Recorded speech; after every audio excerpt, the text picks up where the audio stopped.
Добрый вечер. На волнах радио «Свобода» на сайте свобода.орг. Программа «Грани времени». В студии Мумин Шакиров. Ровно 15 лет назад, 26 октября 2002 года, наступила развязка трагедии в театральном центре на Дубровке. Президента Российской Федерации Владимира Путина Сергей Пугачев. Обратиться к Сергею Пугачеву, который нас видит и слушает. Он тогда работал советником руководителя администрации президента Российской Федерации, и мы совсем почти ничего не знаем или мало знаем о том, что происходило в Кремле в этот момент, когда принималось решение и о штурме, и о использовании газа. Сергей Викторович, скажите, что вы сейчас вспоминаете спустя 15 лет, вот из того периода, из тех дней, где вы оказались свидетелем, когда власти принимали решение по поводу трагедии на Дубровке? 15 лет достаточно большой срок, и тем не менее, в первую очередь хотелось бы принести свои соболезнования людям, которые потеряли близких. Но, в общем, действительно, вы правильно сказали, я в каком-то смысле смотрю на эту ситуацию с другой стороны, изнутри. Просто так сложилось, что когда все это началось, собственно, я оказался в Кремле в тот момент. Это было там 23 числа. Вот. И, конечно, общая растерянность. В Кремле никто ничего не понимал. То есть после, пожалуй, взрывов домов, это было первое такое глобальное событие, вот такой теракт. И, естественно, к нему не был никто готов. Собственно, что происходило? Простите, Сергей Викторович, я хочу вам напомнить, до этого был Буденновск, и до этого был еще Дагестан, когда Салман Радуев взял в заложники людей, около 2000, если мне память не изменяет, и Шамиль Басаев в городе Буденновске, по-моему, взял он в заложники всех тех, кто находился в роддоме. Поэтому опыт был. Несомненно. Нет, я говорю немножко о другом, что ситуация это в центре Москвы, понимаете? То есть это в центре Москвы ситуация произошла. И, естественно, это выглядит совершенно по-другому изнутри, из Кремля. И, конечно, Путин был растерян в этот момент. И, собственно, в основном он совещался там с представителями силовых органов. Они пытались выработать какой-то план, хаотично там создавался штаб. То есть, в общем, складывалось такое впечатление, что люди, которые находились у театрального центра, то есть там тоже был штаб, там, собственно, были сотрудники спецслужб, они действовали по какому-то своему плану, в Кремле это было несколько по-другому. Но, тем не менее, со временем, то есть там происходили какие-то события, потом начались, если вы помните, трансляции, потом там группа НТВ прошла, собственно, в само помещение. И это тоже вызвало определенную реакцию. Собственно, это тоже особый момент, потому что так сложилось, что это был канал НТВ, и я знал очень хорошо Бориса Йордана, которым тогда руководил. Я его рекомендовал Путину, и Путин попросил меня его пригласить к себе. И, в общем, он с ним провел долгую беседу. Йордан был просто растерян, он сказал, я не понял, что это спецоперация, почему мы не должны показывать, там, снимать и так далее, и так далее. То есть с самого начала, конечно, у всех было ощущение, что это просто обычный теракт, Масхадов руководит им, и, собственно, ничего другого не происходит. И вопрос, как освободить, условно говоря, 1000 заложников, совершенно было непонятно, с учетом того, что такое количество взрывчатки и подобные вещи. Скажите, вот вы присутствовали там, когда было принято решение, что важны не на первом месте не люди, а уничтожение террористов? Я думаю, это решение было с самого начала принято, и было понятно, что было важно выиграть время, потому что там силовики предлагали план операции, было очень сложно подобраться. Много про это было уже сказано, что были всевозможные попытки.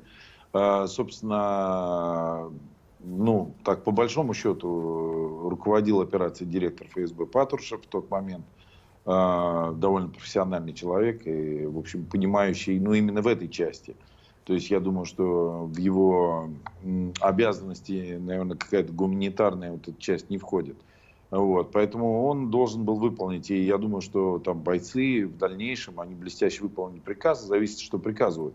Вот. Но меня больше интересует, что вообще произошло. То есть прошло 15 лет, и внятно, собственно, никто не может сказать. Мы помним, там была Политковская, она говорила нам какие-то вещи о том, что, в общем, и вообще это была не взрывчатка и так далее, и так далее. Более того, мы читаем в решении Московской прокуратуры, где они пишут, что взрыватели не были оснащены батарейками. То есть вопрос, если газ действовал там 10, 15, 20 минут, то есть почему не произошло взрыва? То есть очень много вопросов, понимаете, через 15 лет. Поэтому, то есть вот все больше и больше возникает ощущение, что это такая неудачная силовая операция, вот как я говорил, ну, похожая на рязанские учения. То есть в этом проблема. И, собственно, я помню, что много говорили, потому что там все общались в Кремле, все были в панике. То есть мы, естественно, мы воспринимали это как реальный теракт, угрозу для людей. И то есть непонятно было, то есть более того, мы же не относились к силовым органам. Поэтому, в общем, основной задачей было, конечно, спасти людей. Но, тем не менее, вот власть приняла такое решение. Я помню, что я разговаривал с Патрушевым, он сказал, что Путин расстроен и растерян, и вплоть до того, что он там готов был записать обращение о том, что если что-то произойдет, он уйдет от власти. Также я помню разговор с Сечиным, который мне сказал, что, собственно, это была его идея использовать газ в этой операции. Он общался с кем-то, по-моему, с бывшим командующим химическими войсками, который был уже на пенсии, в отставке в тот момент. И он ему сказал, что газ старый, и есть шанс, что он не будет действовать. И Сечин мне сказал, что тогда я поручил прибавить дозу там, в 10 раз. То есть, в общем, много таких вещей очень странных, да, то есть, которые до сих пор, на которые нет ответа, и никто не пытается. Я сегодня пытался перечитать решение прокуратуры или там, допустим, постановление о закрытии уголовного дела в связи с тем, что, собственно, никого не осталось в живых. Но вопрос, вы представьте, что 40 террористов находятся в зале, и их всех застрелили в 1 минуту, то есть только их. Я не говорю о том, что пострадали заложники. То есть вопрос, ну самое главное, мы понимаем, для этого не нужно быть сотрудником спецслужбы, что, естественно, они вам нужны живые, чтобы понять, как, что, откуда и так далее. То есть хоть один человек остался, конечно, никого не осталось. Поэтому больше вопросов, чем ответов. Да. Пугачева, скажите, ну понятно, что в таких случаях власть или государство очень часто врет, говорит неправду. Вот вы были внутри. Насколько была разница достоверных сведений, вот то, что давали официальные СМИ, и то, что реально происходило в те дни в Кремле, вы были свидетелем? Какова была разница? Какова была погрешность этого вранья? Да, ну, во-первых, информации о том, что происходило в Кремле, ее практически не было. То есть в основном я помню, что Сергей Стржевский занимался... Он выходил журналистом, выходил и Васильев, замминистра МВД. Да, и Васильев. Ну, то есть очень многие люди выходили, но основной задачей было сдержать какой-то поток информации, естественно, под благовидным там, предлогом, что это может как-то там повредить проведению спецоперации и так далее, и так далее. То есть надо понимать, что вот я абсолютно искренне, по-человечески понимаю людей, которые... Вот представьте, 15 лет борются за то, чтобы получить компенсацию. Но при этом абсолютно никто ясно не сказал вообще, что произошло, кто эти люди. То есть мы не знаем половину фамилий, что это за люди, откуда они взялись, как они там оказались, как они туда приехали, почему они не взорвали в конце концов это. То есть если вы прочитаете заключение прокуратуры, там написано, что у взрывных устройств не было батареек. Вы понимаете? То есть это же странно. То есть я просто, может быть, несколько с другой стороны смотрю на это, но это просто такая трагедия, понимаете? То есть 15 лет речь идет, я понимаю, что люди, ну, как минимум, хотят получить какую-то компенсацию для того, чтобы жить. Но люди хотят Но знать еще правду. Сергей Викторович, вот Светлана Губарева говорит, что не сходится подсчет. И сколько было боевиков по факту, да нет, сколько... конечно, не сходится. Понятно, что не сходится. Но более того, надо понимать, что в Кремле в то время тоже такая царила паника. Вы думаете, что кто-то это понимал, кроме там, может быть, 5 человек, как что происходит? То есть уже после возникли всевозможные там версии, какие-то там идеи по поводу того, как и зачем и что происходило. Но в тот момент конкретно, то есть, естественно, все были в шоке от того, что в центре Москвы происходит теракт, где могут погибнуть почти 1000 человек. Но, извините, 15 лет прошло.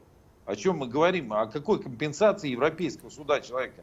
То есть никто ничего не сказал. Вы посмотрите, что написано в заключении прокуратуры. Многофакторный характер причин смерти исключает связь между воздействием примененного газа и смертью. Ну, вы о чем вообще говорите? Вот тогда вообще возникал вопрос людям сказать правду. Там же был вопрос, как применять этот антидот. Насколько он мог, этот антидот, применен вовремя, это первая часть вопроса. И второй, насколько он мог помочь спасти тех людей, которые находились, лежали на полу, на асфальте, у театрального центра, в машине, друг на друге. Вот то, что Минздрав назвал формулу государственной тайной. Вот как вам кажется, почему все-таки власть не хочет рассказать, что это за газ, чтобы те люди, которые подверглись этой газовой атаке во время спасения заложников, так это скажем, чтобы они могли защитить свое здоровье? Ну вот я бы вернулся к тому, что говорила одна из заложниц. В общем, это очень важно, да, то есть люди понимают, они 15 лет борются там за свои права, но при этом они понимают самое важное. Вот последнее то, что она сказала, что вот представьте, там 40 шахидов, или там шахидок и шахидов, и которые не хотят себя взрывать. Вы можете себе такую ситуацию представить? Или требования, которые они выдвигали. Что это за требования? Если мы обратимся вот к журналистам НТВ, которые пошли, они же тоже вышли оттуда с информацией о том, что мы не представляем, что эти люди готовы там покончить с собой. Не говоря уже о том, что взорвать людей, которые находятся в зале. И я предполагаю, что просто был какой-то канал, там, может быть, со спецслужбами, как-то это все координировалось. То есть вопрос, антидот и прочее, я вот, кроме того, что мне сказал Сечин про этот газ, что он разговаривал с каким-то там военным химиком, который посоветовал и порекомендовал его, но тем не менее сказал, что он старый, может не подействовать.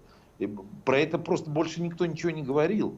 Но я уверяю вас, потому что я общаюсь с людьми, которые участвовали в этом так или иначе, ну, имеется в виду со стороны власти, которые обладают огромной информацией. Просто на сегодняшний день эта информация не востребована в России. То есть вы понимаете, что суды просто не рассматривают эту ситуацию. То есть это же не вопрос компенсации. Вопрос 15 лет, 1000 человек заложников, мы не понимаем, кто, зачем, почему. Это же выглядит странно, вывести войска из Чечни.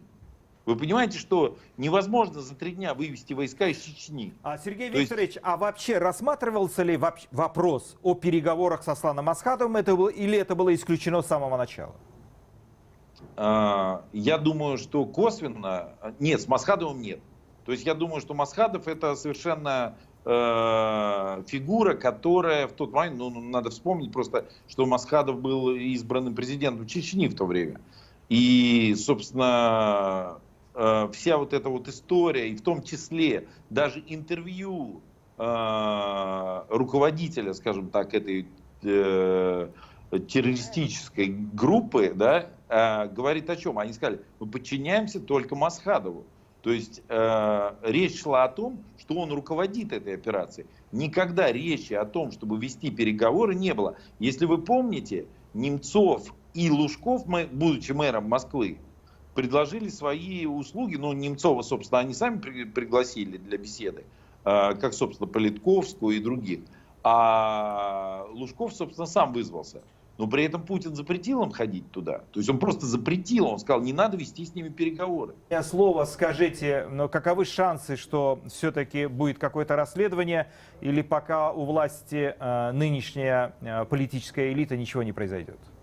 Очень коротко. Убежден, что просто ничего не произойдет в это время. И, естественно, никто в этом не заинтересован.